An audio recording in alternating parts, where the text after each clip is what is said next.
CST10 Belgium के जो match number दूसरा है ना भाई, उसके बारे में यहाँ पे बात करने वाले हैं। तो भाई इस वीडियो में इस मैच से जुड़ी सारी जानकारी आपको देने वाला हूँ। और भाई तो सारे प्लेयर्स का मैंने स्टेट्स और यहाँ पे कौन सा प्लेयर कितने नंबर बैटिंग करने आएगा, डेथ कोर्स में बॉलिंग कराएगा नहीं कराएगा, सब कुछ यहाँ पे बताया हुआ है। अगर आपको स्टेट्स की पीडीएफ चाहिए तो आप मेरे कॉमेंट बॉक्स में बताना, मैं आपको स्टेट्स की पीडीएफ प्रोवाइड कर दूंगा। उसके अलावा भाई आपने क्या करना है, पहली बात कोशिश करना है अपने से खुद से टीम बनाने की, पूरी तरीके से वीडियो को देखना और प्लेयर्स के बारे में समझना, और कोशिश करना अपनी टीम खुद से बनाने की। अगर अपनी टीम नहीं बना पा रहे हो, आपको चाहिए कि मेरे को बनी बनी टीम मिल जाए, तो क्या कर सकते हो, फाइनल टीम मैं अपने टेलीग्राम के चैनल पे देता हूँ, जिस टेलीग्राम चैनल का लिंक मैंने डिस्क्रिप्शन बॉक्स में दिया हुआ है। तो लिंक पे जस्ट क्लिक करना है और सीधे सीधे टेलीग्राम चैनल से ज्वाइन हो जाना है। उसके अलावा कमेंट बॉक्स में पिन कमेंट किया हुआ है, तो वहां से भी आप ज्वाइन कर सकते हो। अब देखो मेरे से जुड़ने का फायदा क्या है, जितना भी आपका लॉस होगा ना भाई, आपका कवर हो जाएगा, ये मैं आपको गारंटी देता हूँ। देखो 10 में से 10 मैच नहीं, लेकिन 10 मैच में आपको 9 मैच विन करा के दिखाऊंगा। और पिछले मैच में आप टेलीग्राम चैनल से एक बार जुड़ो, फिर आपको खुद पे खुद पता चल जाएगा कि भाई किस प्रकार की मैं टीम देता हूँ। दूसरे लोग जो अपना पैसे लेकर जो टीम देते हैं भाई, वो तो पैसे तो अपने पहले बार देना नहीं, और जो पैसे लेकर टीम भी देते हैं उनसे भी कोई फायदा होता नहीं। तो फ्री में टीम पाओ। और भाई देखो मुझे कुछ नहीं चाहिए आपसे, बस एक लाइक जरूर कर देना, और प्लीज भाई चैनल को भी सब्सक्राइब कर देना। तो चलो मैच को कराते हैं। देखो भाई मैच होने वाले यहाँ पे स्टेलियंस और यहाँ पे ऑस्टिन टाइगर्स के बीच में दूसरा नंबर मैच है T10 बेल्जियम का। अगर टाइमिंग की बात करूँ तो भाई 2:15 पे ये मैच स्टार्ट होने वाला है। अगर यहाँ की वेन्यू की बात करें तो भाई स्टार्स अरेना में मैच होने वाला है। यहाँ की एवरेज स्कोर लगभग 140 की है, मतलब कि टोटली बैटिंग फ्रेंडली विकेट है, जिसमें से कि पेसर्स को यहाँ पे 40 विकेट मिले हैं और स्पिनर्स को यहाँ पे मात्र 6 विकेट मिले हैं। और लास्ट के 5 मैच में टोटल यहाँ पे 46 विकेट गिरे हुए हैं। तो इससे क्या पता चलता है भाई, पेसर्स यहाँ पे हावी रहते हैं। सबसे पहले टॉप ऑर्डर के बल्लेबाज को लेना, उसके अलावा जो ऑलराउंडर्स होते हैं उनको लेकर चलना अपनी टीम में। और जो बॉलर डेथ कोर्स में बॉलिंग कराएंगे वो हमारे लिए काफी ज्यादा इंपॉर्टेंट रहने वाले हैं, कि जो कि आगे चल के मैं आपको बताने वाला हूँ। सबसे पहले विकेट कीपिंग सेक्शन में आते हैं। यहाँ पे सुल्तान दीवान आते हैं। देखो भाई ओपन आता है प्लेयर बैटिंग करने के लिए, और 16 इसने मैचेस खेले हैं और 162 रन की इसने ओवरऑल रन बनाया है, और 12 की ही मात्र एवरेज है। मैं कहूंगा ना भाई कि विकेट कीपिंग सेक्शन में इससे अच्छा ऑप्शन कोई नहीं रहने वाला है, क्योंकि भाई टॉप ऑर्डर में आ रहा है बैटिंग करने के लिए। भले ही दूसरे प्लेयर का स्टेट इससे अच्छा होगा, लेकिन ये प्लेयर आ रहा है टॉप ऑर्डर में बैटिंग करने के लिए, और इसकी बैटिंग आने के चांसेस ज्यादा है, इसलिए इसे अपनी टीम में लेकर चलना है अपने। फिर यहाँ पे अफजल साफी आते हैं। सिलेक्शन परसेंटेज देख सकते हो। बैटिंग ऑर्डर की बात करूँ, तीसरे नंबर पे आएगा बल्लेबाजी करने के लिए। इसने 9 मैचेस खेला हुआ है, जिसमें से कि 64 रन इसने स्कोर किया हुआ और 9 की मात्र एवरेज है। तो ना ही जीएल की टीम में ट्राई करना, ना ही स्मॉल लीग की टीम में ट्राई करना। फिर यहाँ पे तसावर आते हैं। तसावर की बात करें, दूसरे नंबर पे आएगा बल्लेबाजी करने के लिए। उसके अलावा इसने 16 मैचेस खेला हुआ है, जिसमें से कि 246 रन इसने स्कोर किया हुआ है और 24 की एवरेज है। तो एक काम कर सकते हो ना, यहाँ पे दीवान और साफी को ड्रॉप करके आप चाहो तो यहाँ पे तसावर को लेकर जा सकते हो, लेकिन थोड़ा सा रिस्क रहेगा, क्योंकि सबकी टीम में यहाँ पे दीवान रहने वाला है। तसावर भी अच्छे ऑप्शन रहेंगे। जजाई का बैटिंग ऑर्डर काफी नीचे है, फिर लेने से कोई फायदा है नहीं। फिर यहाँ पे बैटिंग सेक्शन में आते हैं। बैटिंग सेक्शन में सबसे पहले अब्दुल मोहम्मद आएंगे। देखो भाई लेफ्ट हैंड बल्लेबाज है, लेफ्ट आर्म स्पिन बॉलिंग कराता है, टॉप ऑर्डर का बल्लेबाज है, यानी कि ओपन आता है बैटिंग करने के लिए। इसके स्टैट्स की बात करूँ तो इसने 14 मैचेस खेला हुआ है, जिसमें से कि भाई ने 394 रन स्कोर किया हुआ है, और यहाँ पे 33 की एक अच्छी खासी एवरेज है। प्लस यहाँ पे 7 मैच में 5 विकेट चटकाया हुआ है, और जो 7 मैच में बॉलिंग करी है ना भाई, उसमें 12 ओवर की बॉलिंग करी है। तो प्लेयर बैटिंग से और बॉलिंग से थोड़ी सी कम उम्मीद है, लेकिन पॉइंट देके जा सकता है। फिर यहाँ पे मोहम्मद मैनोल्ड आते हैं। मैनोल्ड की बात करें भाई तो पहले नंबर पे या फिर दूसरे नंबर पे बल्लेबाजी करने आएगा, मतलब कि टॉप ऑर्डर का बल्लेबाज है, लेफ्ट हैंड बल्लेबाज है। 14 मैच में 362 रन, 30 की एवरेज है इसकी। तो एक इंपॉर्टेंट प्लेयर ये रहेगा, रेगुलर तरीके से परफॉर्म करने वाला प्लेयर है। उसके बाद मोहम्मद मुनीब आते हैं। सिलेक्शन परसेंटेज देख सकते हैं यहाँ पे लगभग 95%, लगभग सबकी टीम में होगा ये प्लेयर। उसके अलावा भाई देखो ये भी प्लेयर टॉप ऑर्डर का बल्लेबाज है। 1 डाउन आएगा बैटिंग करने के लिए या फिर 2 डाउन आएगा बैटिंग करने के लिए, मतलब पूरी की पूरी बैटिंग मिलने वाली है।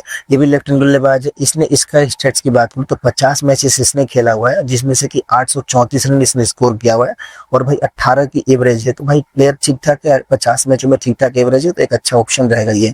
फिर यहाँ पे आते हैं और हैरिंगटन। देखो हैरिंगटन की बात करें भाई तो राइट हैंड बल्लेबाज है, right hand medium pace bowler है, लेकिन आपको बॉलिंग से उम्मीद रखनी है नहीं, क्योंकि बॉलिंग उतनी मिलेगी नहीं। लेकिन अगर बल्लेबाजी की बात करूँ तो टॉप ऑर्डर का बल्लेबाज है। प्लस इसने 7 मैचेस खेला हुआ है, जिसमें से 126 रन इसने स्कोर किया हुआ, 31 की शानदार एवरेज है। तो एक इंपॉर्टेंट प्लेयर एवरेज है। ट्रम्प कार्ड पिक भी हमारे लिए हो सकता है, क्योंकि लोगों का यहाँ पे और लोगों का सिलेक्शन कम है, और जीएल की टीम उस प्लेयर को कैप्टन वाइस कैप्टन पक्का ही ट्राई करके चलना। उसके बाद यहाँ पे एस शेख आते हैं। अगर सिराज शेख की बात करें तो 1 डाउन आता है प्लेयर बैटिंग करने के लिए, मतलब ये भी टॉप ऑर्डर का बल्लेबाज है। 58 मैचेस इसमें खेला हुआ है, जिसमें से कि 673 रन इसने स्कोर किया हुआ है और 22 की एवरेज के साथ स्कोर किया हुआ है। तो प्लेयर ठीक ठाक आराम से 20-22 रन की पारी दे देगा। और ये प्लेयर सिलेक्शन की वाइज काफी कम है, इसका 11% लोगों ने लिया हुआ है। तो इस प्लेयर को जेल की टीम में पक्का ही ट्राई करना अच्छा खासा ऑप्शन हो रहेगा। फिर यहाँ पे टीपी आते हैं। टीपी की बात करें भाई तो 17 मैचों में 348 रन और मात्र यहाँ पे 23 की एवरेज है। तो अगर ये प्लेयर खेलता है तो इसे भी जेल की टीम में ट्राई करना, इस मॉल लीग की टीम उतना ज्यादा इंपॉर्टेंट नहीं रहेगा। यहाँ पे बट हयात और यहाँ पे दीवान अली, इनका बैटिंग ऑर्डर काफी नीचे रहता है, इसलिए मैं अपनी टीम में नहीं लूंगा और ये उतना ज्यादा इंपॉर्टेंट नहीं रहेंगे। फिर यहाँ पे बैटिंग सेक्शन में आते हैं। फैसल खालिक आते हैं। ओपन आता है प्लेयर बैटिंग करने के लिए। उसके अलावा भाई right hand batsman, right hand medium pace bowler है। अगर इसके स्टैट्स की बात करूँ तो 25 मैचेस इसने खेला हुआ है, जिसमें से कि 393 रन इसने स्कोर किया हुआ है और भाई इसकी 18 की एवरेज है। प्लस यहाँ पे इसने 15 मैचों में बॉलिंग करी है और 15 मैचों में 9 विकेट चटकाया हुआ है। और जब 15 मैचों में बॉलिंग करी है ना भाई, इसमें उसको 24 ओवर मिले भी हैं। तो एक इंपॉर्टेंट प्लेयर रहेगा, बैटिंग और बॉलिंग से आपको पॉइंट देगा। कैप्टन वाइस कैप्टन का भी अच्छा ऑप्शन रहेगा ये। फिर यहाँ पे एम संधू आते हैं। अगर मैं यहाँ पे मनप्रीत संधू की बात करूँ तो भाई टॉप ऑर्डर का ये भी बल्लेबाज है, बैटिंग ठीक ठाक मिल जाएगी इसकी। 17 मैचेस इसने खेले हैं, जिसमें से कि 330 रन इसने स्कोर किया हुआ है और भाई 33 की एवरेज है। प्लस यहाँ पे 16 मैच में 19 विकेट है और 26 ओवर की बॉलिंग करी है भाई ने। तो प्लेयर ये भी काफी इंपॉर्टेंट रहेगा, कैप्टन वाइस कैप्टन का भी ये भी अच्छा ऑप्शन रहेगा। फिर यहाँ पे ट्रैकेल आते हैं। ट्रैकेल की अगर बात करें भाइयों तो ओपन आता है प्लेयर बैटिंग करने के लिए। लेफ्ट हैंड बल्लेबाज है, left hand medium pace bowler है। 38 मैचेस इसने खेला हुआ है, जिसमें से कि 790 रन इसने स्कोर किया हुआ है। 27 की एवरेज है और यहाँ पे 31 मैचों में बॉलिंग करी है, 26 विकेट चटकाया है। और वो जो 31 मैचों में बॉलिंग करी है ना, इसने 57 ओवर की बॉलिंग करी थी। तो प्लेयर लगभग हर एक मैच में 2 ओवर की बॉलिंग करेगा और विकेट टेकर ही प्लेयर है। फिर यहाँ पे वकास राजा आते हैं। बैटिंग से थोड़ी सी कम उम्मीद रखना, क्योंकि मिडिल ऑर्डर बैट्समैन है, चौथे या 5वें नंबर पे आएगा बल्लेबाजी करने के लिए। तो बल्लेबाजी सबको 10 या 15 रन का योगदान दे सकता है। पर हाँ, 68 मैच में 641 रन है इसके और 15 की एवरेज है। प्लस बॉलिंग से अगर मैं बात करूँ भाइयों तो 56 मैचेस इसने खेला हुआ है और 56 मैचों में इसने 59 विकेट चटकाया हुआ है। प्लस यहाँ पे 88 ओवर की बॉलिंग है। तो प्लेयर अच्छा है, 2 ओवर की बॉलिंग लगभग करा कर जाएगा तो इंपॉर्टेंट रहेगा। फिर यहाँ पे गुरनाम सिंह आते हैं। Right arm off break bowler है, लोअर ऑर्डर के बैट्समैन है भाई। और अभी तक इसने 2 मैचेस खेला हुआ है, लेकिन जो 2 मैचेस खेले हैं उसमें इसने 4 ओवर की बॉलिंग करी है। तो प्लेयर लगभग 2 मैच में बॉलिंग करी है 4 ओवर की, तो 2 ओवर की बॉलिंग कराता जाएगा। लेकिन उस 2 मैच में मात्र 1 विकेट लिया हुआ है, तो उतना ज्यादा इंपॉर्टेंट नहीं रहेगा। इस प्लेयर को जेल के टीम में ट्राई करना है, क्योंकि बॉलिंग बैकअप है इसके साथ और 2 ओवर की बॉलिंग करा रहा है। उसके अलावा इनमें से किसी को भी अपने नहीं ट्राई करना है, इन सबका बैटिंग ऑर्डर नीचे रहता है और बॉलिंग बैकअप है नहीं। फिर यहाँ पे बॉलिंग सेक्शन में आते हैं। सबसे पहले फहीम भाटी आते हैं। Right hand medium pace bowler है, 33 मैचेस इसने खेला हुआ है, जिसमें से कि 23 विकेट्स इसके नाम है और यहाँ पे 55 ओवर की बॉलिंग करी है। तो 2 ओवर की बॉलिंग कंफर्म कराएगा। विकेट टेकर प्लेयर है, मेन बॉलर है अपनी टीम का और प्लेयर जो है डेथ कोर्स में बॉलिंग कराएगा।